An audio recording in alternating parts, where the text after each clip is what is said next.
Hello प्यारे दोस्तों, आप सभी का स्वागत है स्टडी लिंक क्लासेस के यूट्यूब चैनल पे। तो आज हम जो टॉपिक के बारे में बात करने जा रहे हैं वो फिजिक्स से है और फिजिक्स का एक बहुत ही वास्ट टॉपिक है और बहुत ही एक इम्पॉर्टेंट टॉपिक है जो क्लास 9th के सिलेबस में है, जो टर्म 2 में आने वाला है आप लोगों के। तो वो टॉपिक है ग्रेविटेशन। टॉपिक का नाम है ग्रेविटेशन।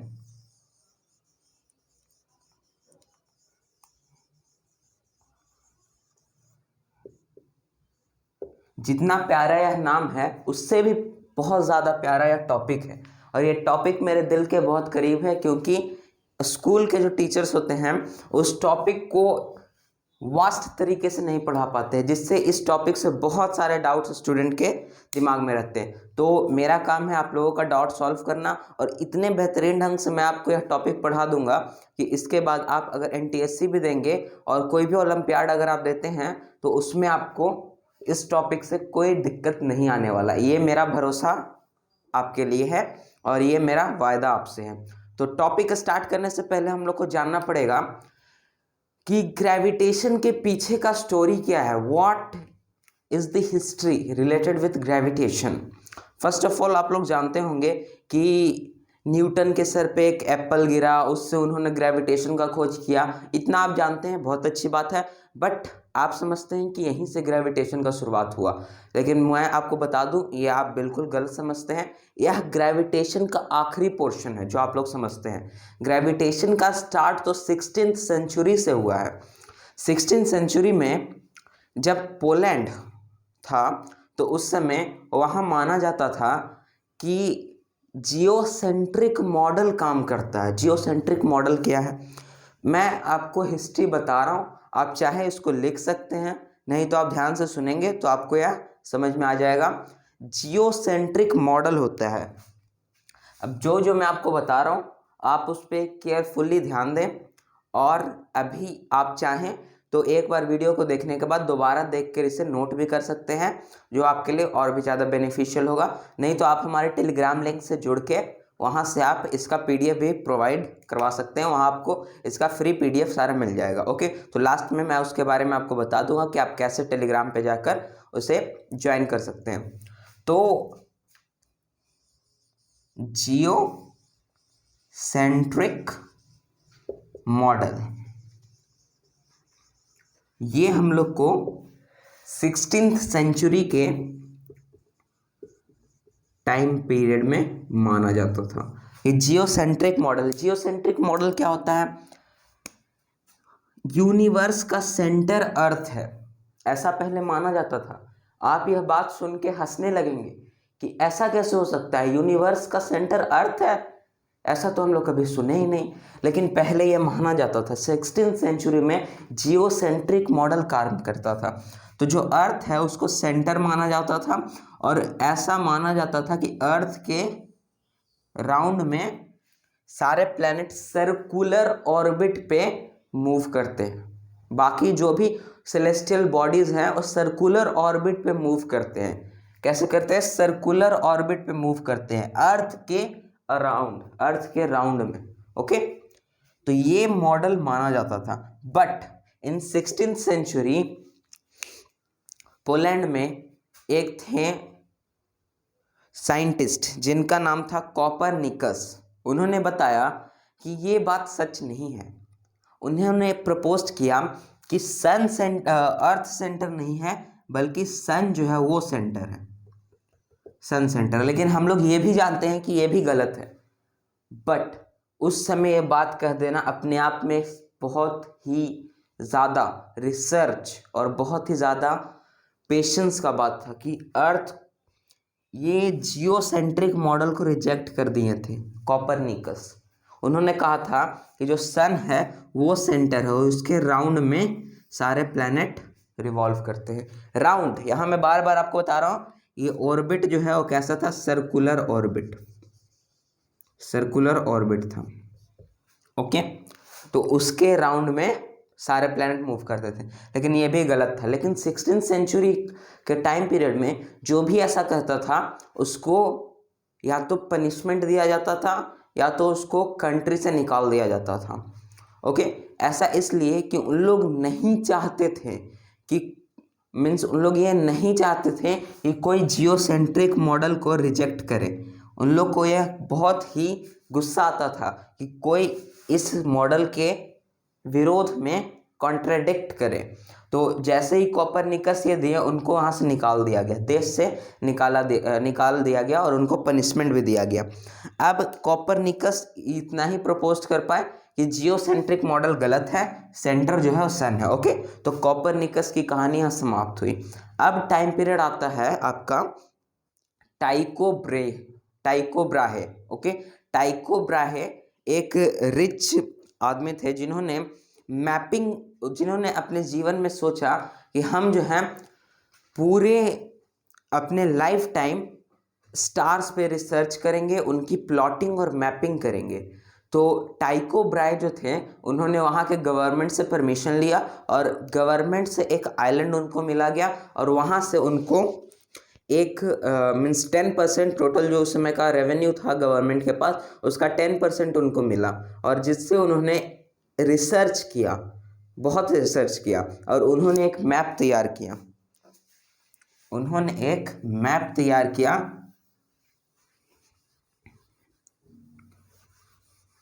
जो मैप में उन्होंने स्टार्स और डिफरेंट टाइप्स ऑफ प्लैनेट्स को प्लॉट किया और उसका मैपिंग तैयार किया। और उनके टाइम पे उनके और ज्वाइन किए थे बहुत सारे वर्कर्स और उनके जो और भी जो रिसर्चर्स थे वो भी उनको ज्वाइन किए थे। उसमें से एक रिसर्चर थे जिनका नाम था केपलर। और जैसे ही केपलर आए 1600 में केपलर ने ज्वाइन किया टाइको ब्राहे को। केपलर ज्वाइंड ब्राहे और 1601 में ब्राहे डाइड। ब्राहे की मृत्यु हो गई और केपलर वहां से जो भी ब्राहे ने मैप बनाया था उसको केपलर चुरा लिए वहां से और वहां से चले गए।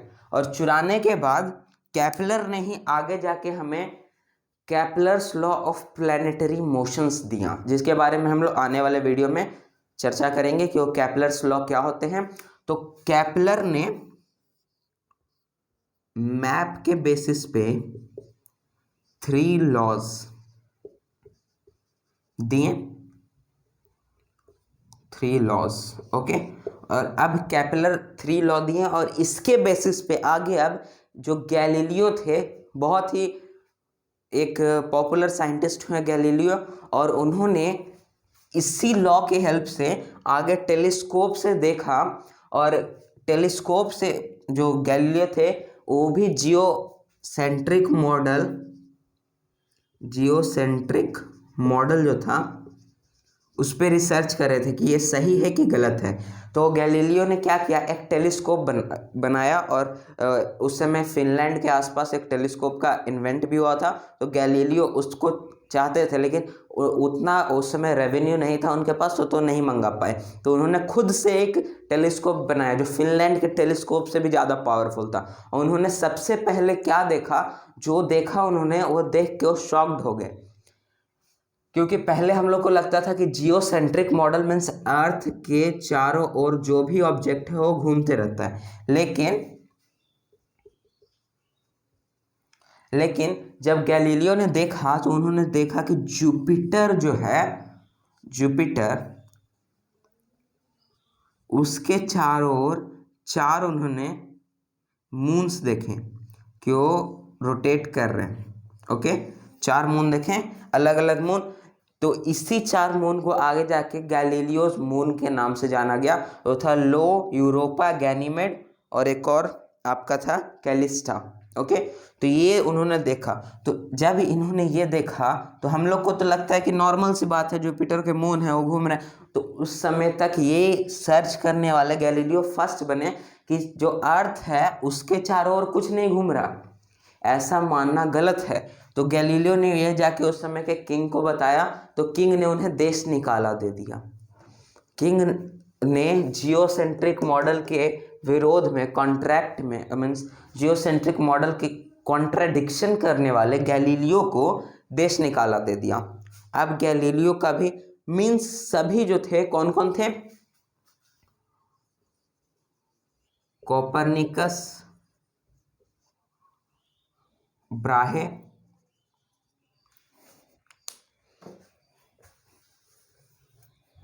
ब्राहे के बाद केपलर, केपलर के बाद गैलीलियो। अब ये चार जो थे साइंटिस्ट अपना काम कर दिए थे। अब बारी आता है फिजिक्स को सबसे ऊपर पहुंचाने वाले साइंटिस्ट का, जिनका जन्म 1642 में हुआ था, जो थे न्यूटन। न्यूटन जब कैम्ब्रिज यूनिवर्सिटी में पढ़ने गए तो वहाँ प्लेग आ गया, जिनके कारण उनको वापस अपने घर लौटना पड़ा। तो घर जब वो लौटे तो अपने रूम में बैठ के वो 17 से 20 घंटे रिसर्च करते थे। 17 से 20 घंटे वो पढ़ाई करते थे, रिसर्च करते थे, अपना काम करते थे कि ऐसा कैसे हो सकता है। जैसे उन्होंने बहुत सारे हमें लॉज दिए, जैसे लॉज ऑफ मोशन, फिर ग्रेविटेशनल के लॉ भी दिए। तो ये सब जो है न्यूटन ने दिया। किनके कारण दिया? इन सभी साइंटिस्ट के कारण दिया। हम लोग आगे चल के पढ़ेंगे कि जो न्यूटन यूनिवर्सल लॉ दिए थे उसमें भी उन्होंने केपलर्स के लॉ का हेल्प लिया था। कैसे होगा वो हम लोग आगे डिस्कस करेंगे। तो न्यूटन की कहानी यहाँ तक अगर आपको क्लियर है तो बहुत अच्छी बात है, नहीं तो आप वीडियो को फिर से देखिए। न्यूटन तक का सफ़र बहुत सारे साइंटिस्ट से होके निकला है। कोपरनिकस, ब्राहे, केपलर, गैलीलियो, उसके बाद न्यूटन आए। ओके, तो ये थी कहानी। अब इसके बाद हम लोग अब ग्रेविटेशन के तरफ रुख मोड़ेंगे। तब तक आप इसे एक बार देखें और समझने की कोशिश करें। ओके, तो अब हम लोग आते हैं ग्रेविटेशन पे।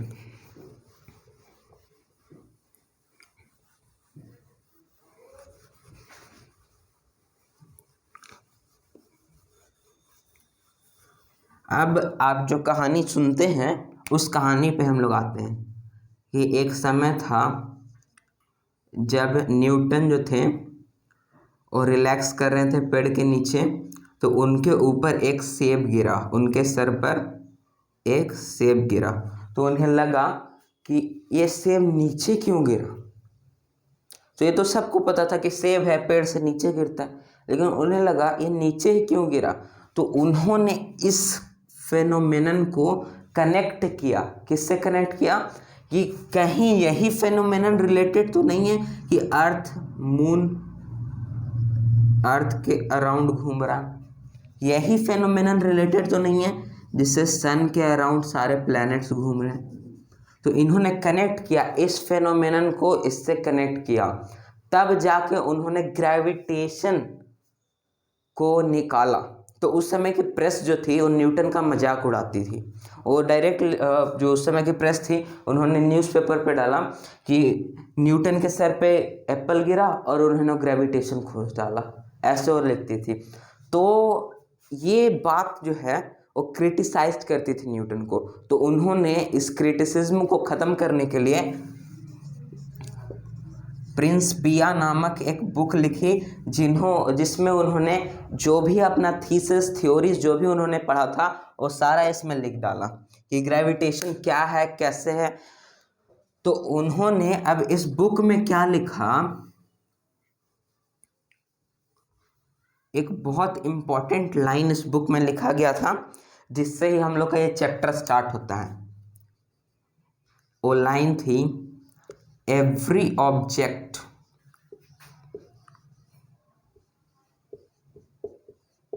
in the universe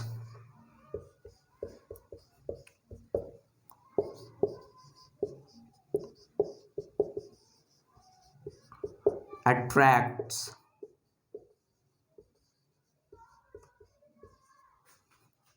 every other object.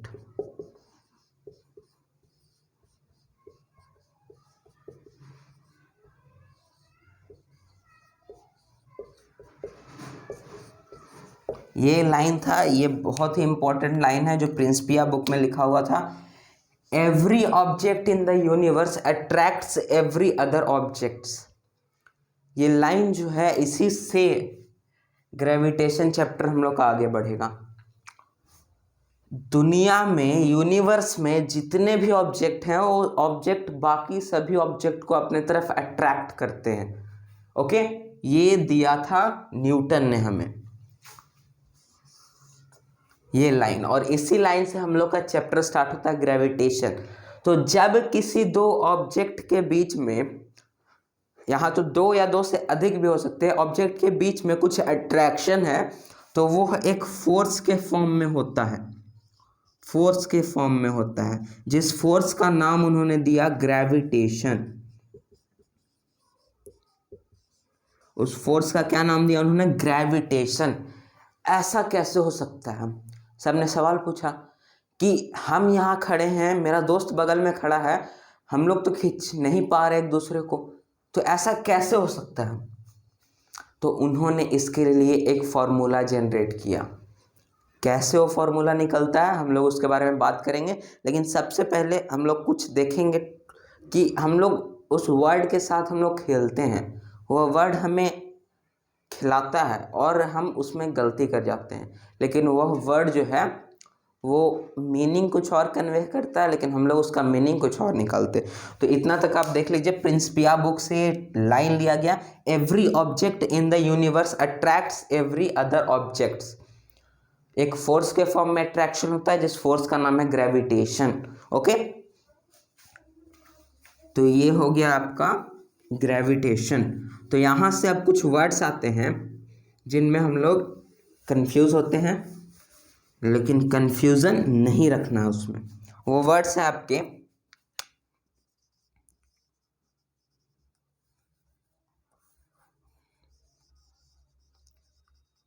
Gravitational pull, एक वर्ड हो गया, एक वर्ड हो गया आपका ग्रेविटेशन या ग्रेविटेशनल फोर्स, और एक वर्ड हो गया आपका ग्रेविटी। ये तीन वर्ड है, तीनों में हम लोग को डिफरेंस पता होना बहुत ज़रूरी है। ओके, तो ग्रेविटेशनल पुल क्या है? मैं आपको सिर्फ, फिजिक्स कुछ नहीं है, बस फिजिकल फेनोमेनन्स है। मीन्स जो भी यहाँ चल रहा है उसको आपको अपने दिमाग में इमेजिन करना है बस। Perception is also, perception is the only way to understand physics.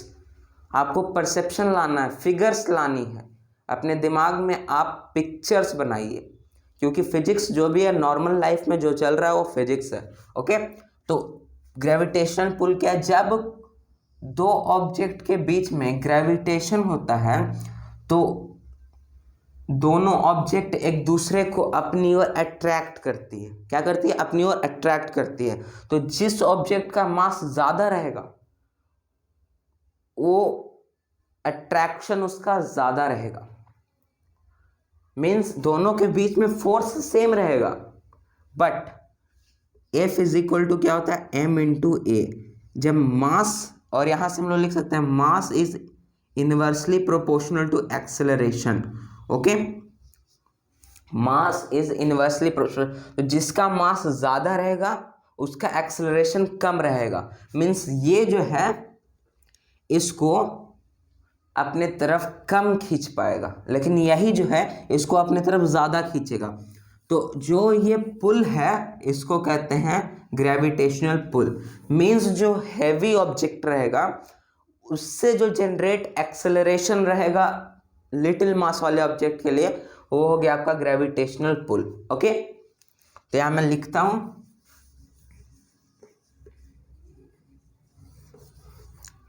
The acceleration produces by heavy object to attract lighter one। Okay, तो ग्रेविटेशनल पुल क्या है? दो ऑब्जेक्ट है, अगर एक हैवी है तो वो एक्सेलरेट कम करेगा, और जो जिसका मास कम है वो एक्सेलरेट ज़्यादा करेगा। तो जो हैवी ऑब्जेक्ट है उससे जो एक्सेलरेशन प्रोड्यूस हुआ स्मॉल ऑब्जेक्ट के लिए वो हो गया ग्रेविटेशनल पुल। ओके, अब ग्रेविटेशनल फोर्स क्या है? किसी भी यूनिवर्स में कोई भी ऑब्जेक्ट के बीच में जो अट्रैक्शनल फोर्स होता है वो ग्रेविटेशनल फोर्स होता है। क्या होता है? किसी भी दो ऑब्जेक्ट के बीच में जो फोर्स होता है, फोर्स ऑफ अट्रैक्शन, वो हो गया आपका ग्रेविटेशनल फोर्स। तो अभी जो प्रिंसिपिया से हम लोग जो स्टेटमेंट लिए थे, डिट्टो यहाँ हम लोग को वह लिख देना है, every object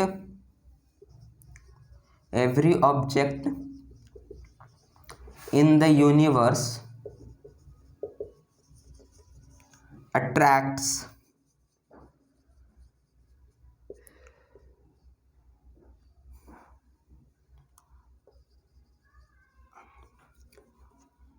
every other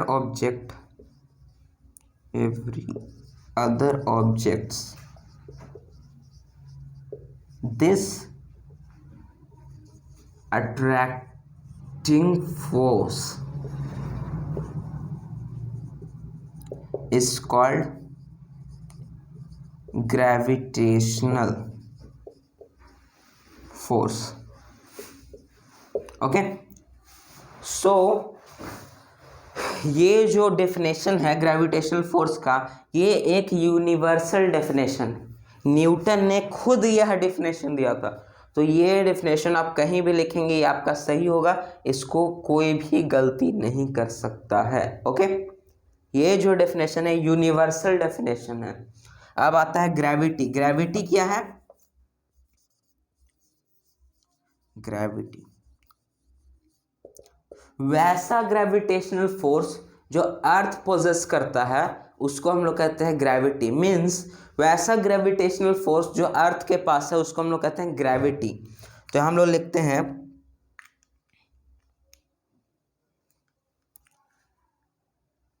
that gravitational force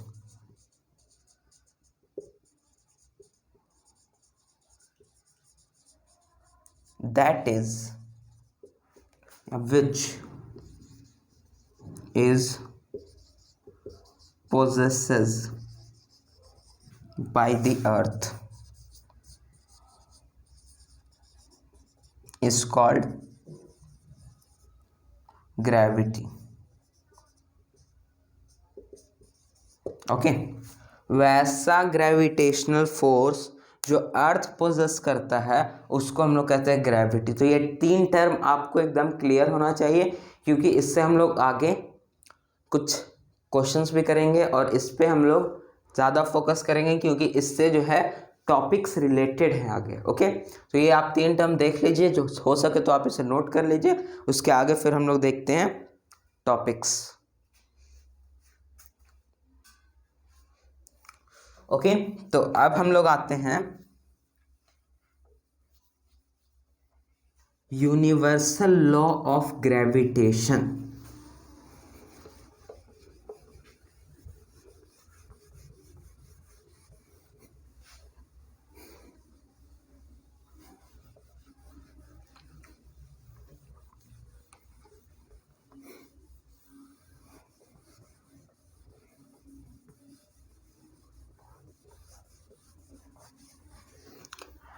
अब हम लोग आते हैं यूनिवर्सल लॉ ऑफ ग्रेविटेशन।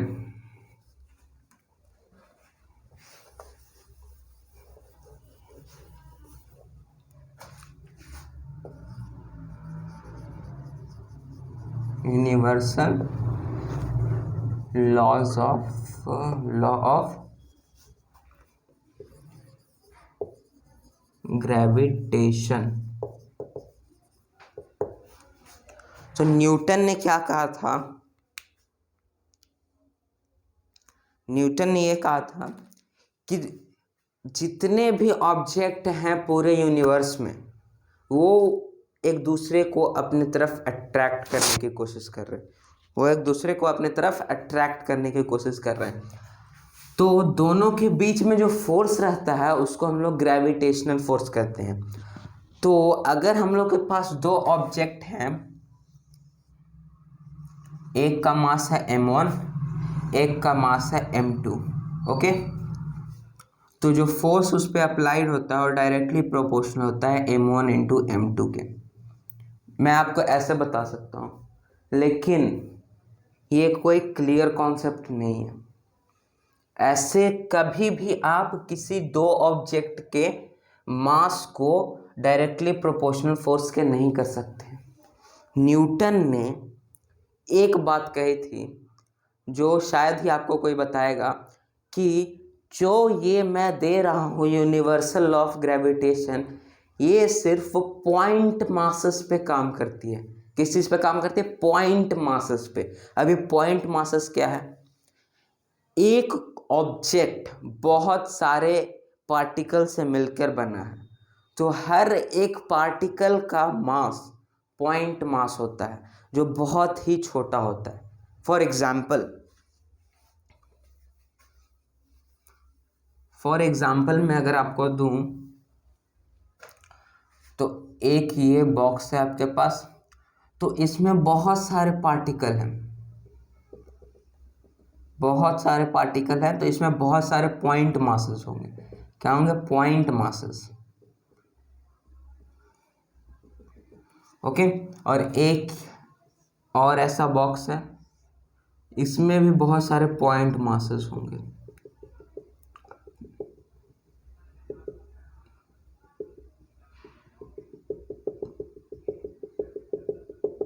तो न्यूटन ने कहा था कि मेरा ये जो लॉ है, यूनिवर्सल लॉ, ये सिर्फ पॉइंट मासेस पे काम करेगा। किस चीज पे काम करेगा? पॉइंट मासेस पे। This law only works on point masses.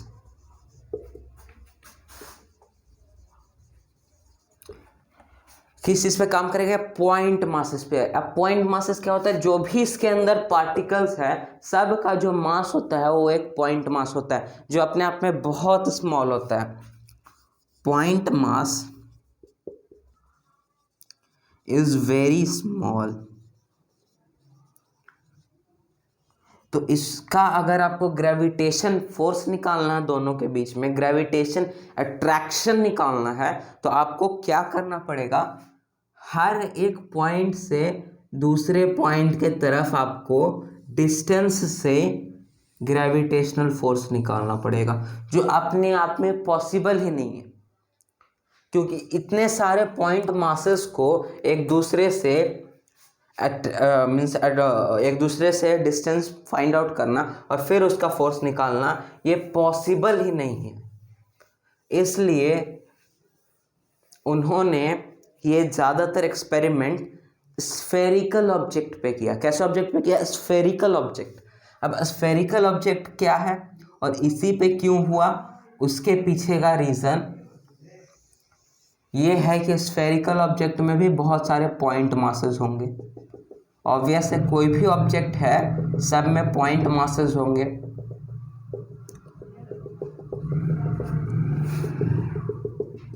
अब हम लोग के लिए तो पॉसिबल ही नहीं है कि सबका पॉइंट मासेस हम लोग निकालें, सबसे एक दूसरे को अट्रैक्ट करें, फिर हम लोग उससे उसका ग्रेविटेशनल फोर्स निकालें, ये पॉसिबल ही नहीं है। लेकिन नेचर जो है सब चीज़ का उपाय हमें दिया है।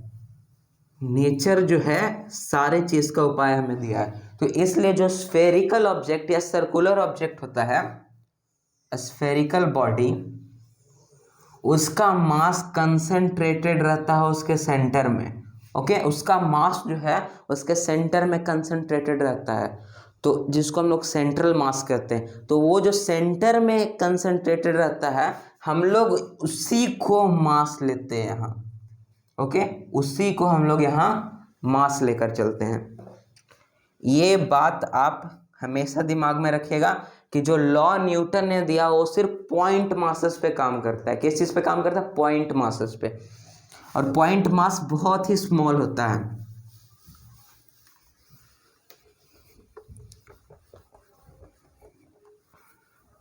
तो इसलिए हम लोग इसको स्फेरिकल ऑब्जेक्ट पे ज़्यादा यूज़ करते हैं। हम लोग देखें तो हम लोग कभी भी ग्रेविटेशनल निकालते हैं तो ह्यूमन का थोड़ी ना निकालते हैं कभी किसी प्लेनेट के साथ, ऐसा हम लोग कभी करते ही नहीं है। हम लोग जब भी निकालते हैं एक सेलेस्टियल ऑब्जेक्ट का दूसरे सेलेस्टियल ऑब्जेक्ट से ग्रेविटेशनल पुल्स फोर्स निकालते हैं। ओके, तो इसलिए हम लोग यहाँ सेंट्रल मास लेकर चलते हैं। तो जो फोर्स ऑफ अट्रैक्शन होता है वो डायरेक्टली प्रोपोर्शनल होता है इसके सेंट्रल मासेस से। ओके, तो फोर्स जो है इसके भी सेंट्रल मास से डायरेक्टली प्रोपोर्शनल होता है, क्योंकि क्या हम लोग न्यूटन सेकंड लॉ में देखे थे कि F is equal to ma होता है। ओके, तो दोनों का मास जो है वो डायरेक्टली प्रोपोर्शनल होता है अप्लाइड फोर्स के, मीन्स दोनों के बीच में फोर्स ऑफ अट्रैक्शन के। तो यहाँ से हम लोग लिखते हैं force is directly proportional to m1 into m2। Okay, ये हो गया आपका इक्वेशन नंबर फर्स्ट।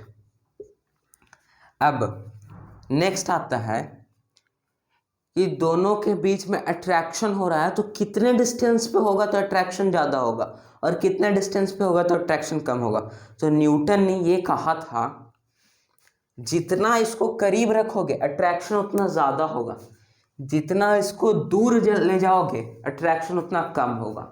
ओके, जितना करीब रखोगे अट्रैक्शन ज़्यादा होगा, जितना दूर रखोगे अट्रैक्शन कम होगा। इसके लिए उन्होंने हमें केपलर्स लॉ के हेल्प से समझाया, जो भी मैं आपको कराऊंगा आगे। केपलर्स लॉ के हेल्प से उन्होंने हमें क्या दिया, तो जो फोर्स है वो इनवर्सली प्रोपोर्शनल होता है रेशियो डिस्टेंस के स्क्वायर का। मीन्स जो दोनों के सेंट्रल मासेस के बीच का डिस्टेंस है, डिस्टेंस आर। ओके, तो दोनों का सेंट्रल, ये बहुत कोई समझ आती है आर रेडियस होता है, रेडियस, लेकिन नहीं रेडियस नहीं, इसलिए मैं इसको डी लिख देता हूँ। ओके, डी फॉर डिस्टेंस, इस दोनों के बीच का सेंट्रल मासेस के बीच का डिस्टेंस। तो यहाँ एफ जो है डायरेक्टली इनवर्सली प्रोपोर्शनल होता है डी के स्क्वायर का। अब यहाँ क्वेश्चन आता है कि यहाँ स्क्वायर क्यों आ गया। हम लोग जब भी इनवर्स पढ़े हैं तो 1/, ऑब्जेक्ट रहता है या 1/, जो फिजिकल क्वांटिटी है वो रहता है, लेकिन यहाँ फोर्स जो है स्क्वायर के कैसे प्रोपोर्शन हो सकता है, ये क्वेश्चन आना चाहिए था आपके दिमाग में। जब भी आप स्कूल में पढ़े होंगे या कहीं भी पढ़े होंगे, एक क्वेश्चन आपके दिमाग में आना चाहिए था कि ये स्क्वायर यहाँ कैसे आ जाता है। इसको पता लगाने का दो मेथड्स है, एक केपलर्स लॉ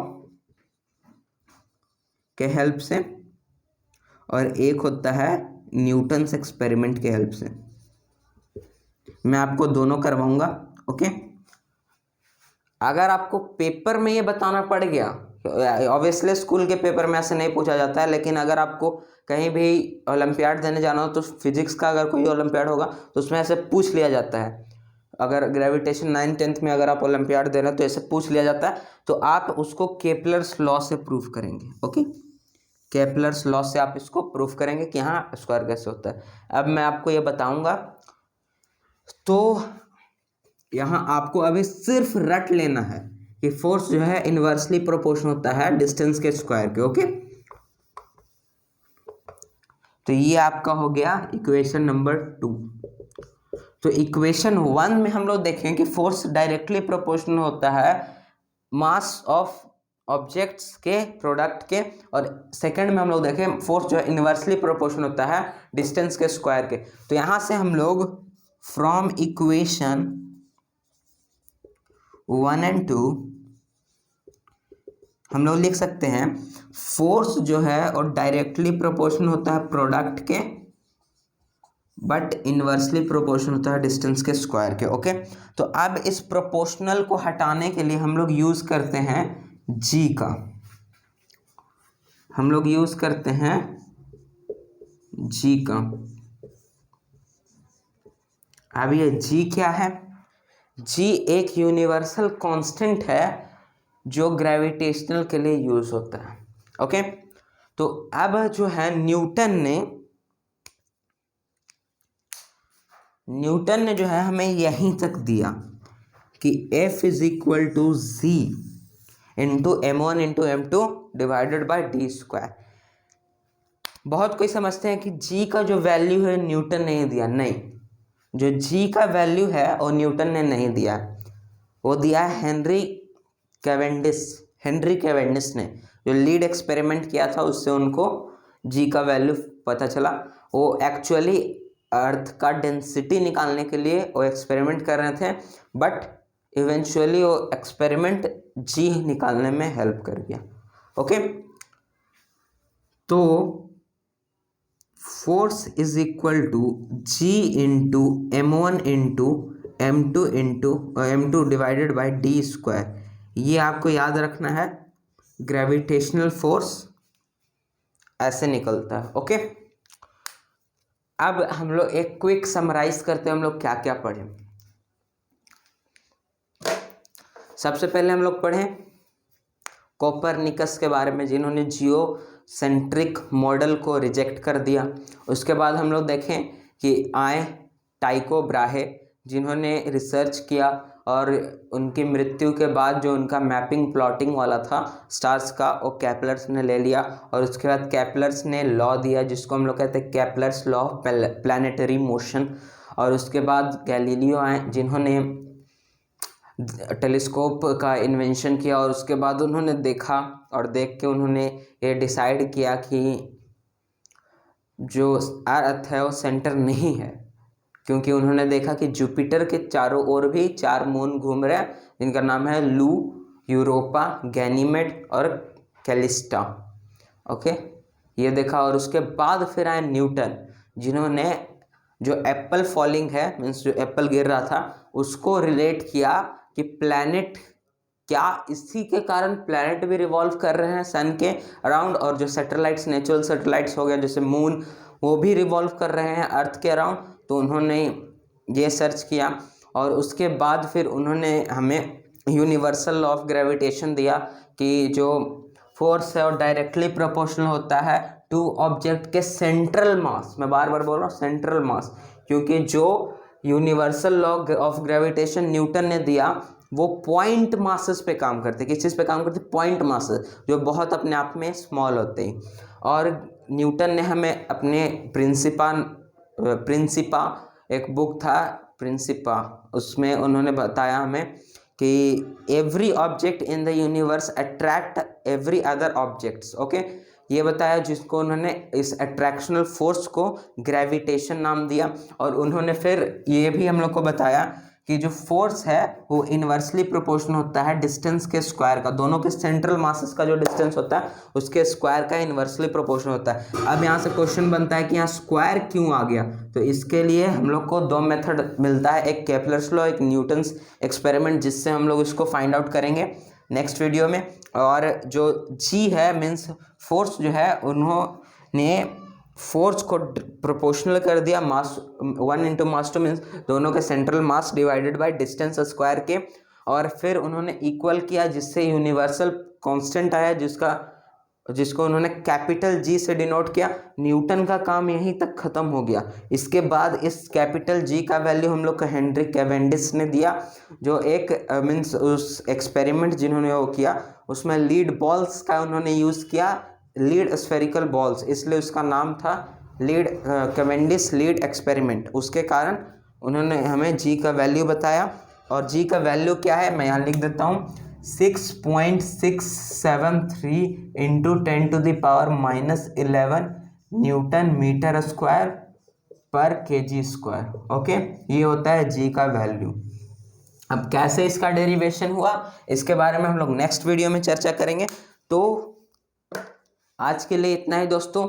अगर आपको यह क्लास अच्छा लगा हो तो हमारे चैनल को सब्सक्राइब कीजिए, इस वीडियो को लाइक कीजिए और ऐसे अपने दोस्तों के साथ फॉलो कीजिए। और आप हमारे टेलीग्राम चैनल से भी जुड़ सकते हैं। हमारा टेलीग्राम चैनल, अगर आप कंपटीशन लेवल की तैयारी करें तो उसके लिए आप स्टडी लिंक के टेलीग्राम चैनल से जुड़ सकते हैं।